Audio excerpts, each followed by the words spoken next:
In a previous video, I talked about how micromanaging units is a skill that sets apart newer players from veterans. In this video, let's talk about how the way a player forms their warband does the same. Conqueror's Blade is a game that pits not only warlords against each other, but units under the warlord's control as well. The units that a player picks to take into battle will have a large impact on the outcome. So how does a player know which units to take? There are a range of factors to consider when forming your warband. The class you play, the map, your team, and leadership limit can all influence your choices, not to mention what you even have available in your barracks. So let's talk about some factors that impact warband choices. The warlord class or role that you have picked plays a large factor in what warband you may want to take.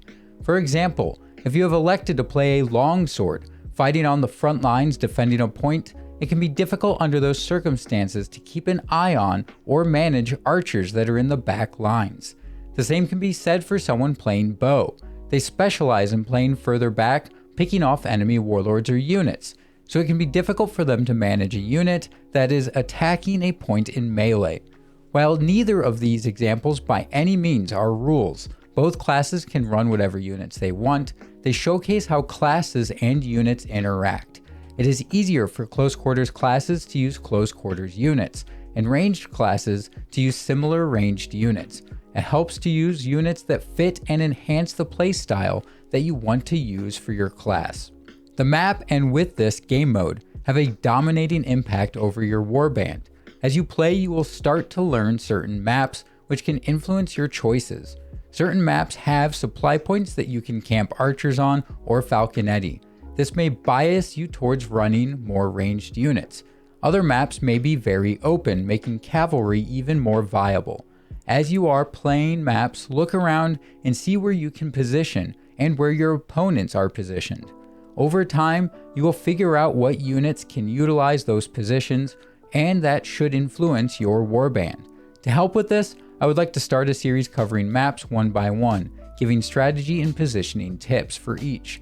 That is a time-consuming process, so if you want that series to exist, let me know by liking the video and commenting down below.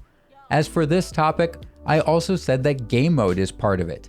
A territory war battle on White Elk is going to use a different warband than a random siege on White Elk. A large part of this is the planned attack that comes with a territory war battle, as well as the locked 15 in siege versus open battle in territory war. Your team will have an overall strategy planned out that usually involves telling everyone what they need their warband to be. In random sieges, you can only plan out for what your actions are and maybe your party as well. This tends to mean that you may need more utility in your warband, rather than a solid focus in a particular role. Free battles with their unlimited leadership will also drastically change your warband, so let's talk about leadership. Your leadership cap also plays a large role in your warband. Raising your cap is what players spend a large amount of their resources towards.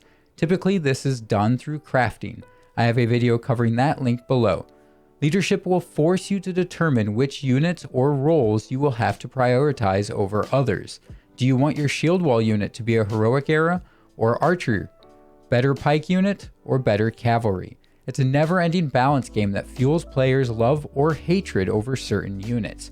Veterans are constantly measuring a unit's value based on what performance they are getting for the leadership cost it has. The only exception to this is free battles. Free battles limit the number of units rather than the leadership cost. This means players take the 5 best units they have, versus weighing their options against leadership. Your team has a big impact on your warband choice. If your team leans heavily on a single unit type, it can leave large weaknesses for the opposing team to take advantage of. When dropping into a match, it is a good idea to look at your team's units and figure out if there is a gap that should be filled. If you have too many ranged units, then maybe don't take any. Too few shield wall units, then it may be good to take some.